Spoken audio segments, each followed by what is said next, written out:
Okay, folks, this is my third or fourth review I'm recording in a row because I've been behind. I just finished watching this last night.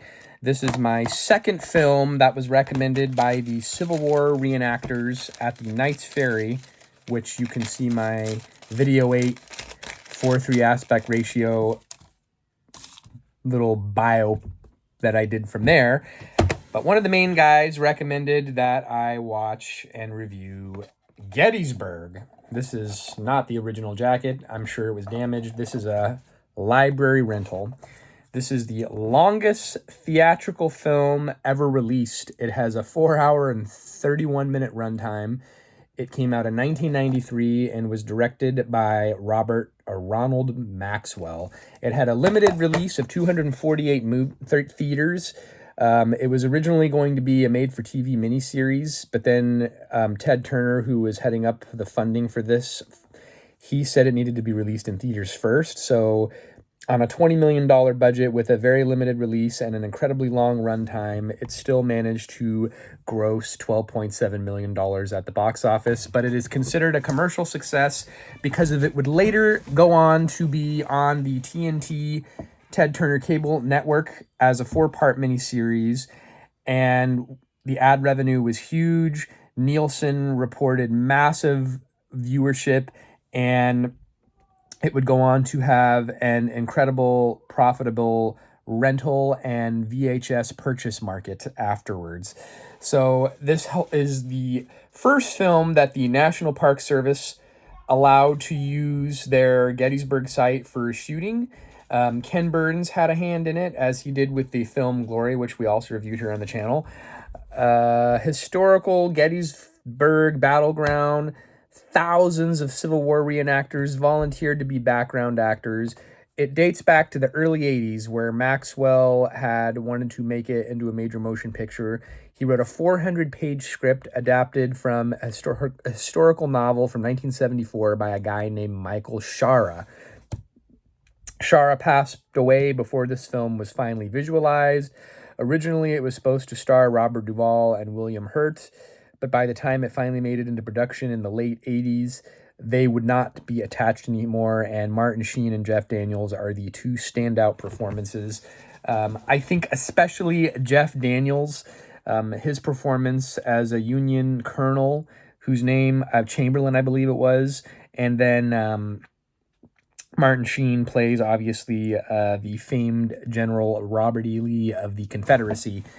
This movie makes me sad, just like Glory made me sad, and this movie doesn't really show any negative bias of the Confederacy. It talks about the issues at hand, states' rights, slavery, all of that, but at the end of the day, it was brother fighting against brother, and they kind of do the really good explanation of, you see some of these generals from the Confederate side and the Union side saying, oh, that guy was my friend on the opposite side of the fight. We went to West Point together. We were brothers in arms and other military conflicts.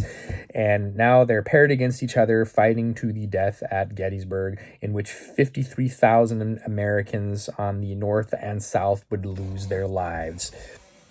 And they were hoping it would be the end of the war one way or the other, from one side or the other. The South was hoping that they would be leading the March on Washington after that and winning their cause for the Confederacy. But obviously, it did not go that way, and the war would go on for another 2 years afterwards, because I believe this was in 1863. This is considered a classroom favorite for U.S. history classes. Civil War people love this film. I did not like the soundtrack by Randy Edelman. I feel like the James Horner soundtrack in Glory was much more stirring. I feel like they used the synthesizer keyboard to kind of put this soundtrack together. And even though it did have a theatrical release, this very much feels like a made-for-TV movie. And it is quite long. It is the only DVD that I've ever have watched where I had to flip it over to the other side, because, as I mentioned, 4 hours and 31 minutes. I feel like this movie could have been much better if it would have had more of a setup like Band of Brothers.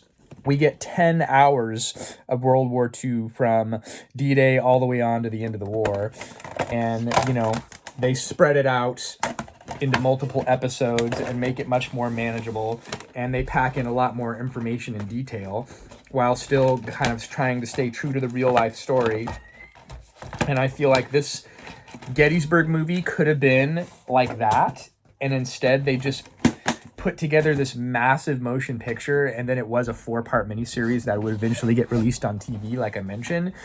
But it was just long. There were some poignant moments. There were some stirring moments.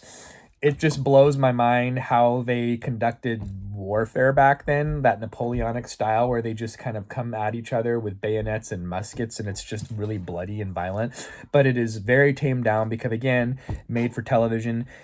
I would have loved to have seen this split into a longer series like this and kind of segmented, because of they just kind of have it one long continuous movie. But I would have much more enjoyed my viewing experience if there would have been an episode list and I could watch, okay, now we're going to watch this episode. So that's kind of my detractor from this particular film. It's just too long. And I don't like the format because you could tell that it was made for television, and it was made for a very more tamed TV audience. Not ultra violent, all the blood and gore, no profanity. Kind of took away from the realism of battle, I guess. But you know what? It is what it is. It's still considered a classic. Rotten Tomato critic score as of now is 81%. The audience members with over 25,000 reporting in, 89%. IMDb is 7.6 out of 10, but I think I'm going to be right around 3 out of 5. It just was okay, but you could just tell that it was made for TV, and that really did not translate well for me, and I just did not like the format. I did not like the soundtrack. Standout performances by Martin Sheen, and huge shout out to Jeff Daniels. He was excellent in this role, so I would recommend it, but it's not my favorite war film. That would be reviewed for a full-length series, Band of Brothers, which I own multiple box sets out, and I give them away. If you haven't seen it, let me know. Maybe I'll get a copy in your hands. Until next time, we'll see you then. Thanks for watching.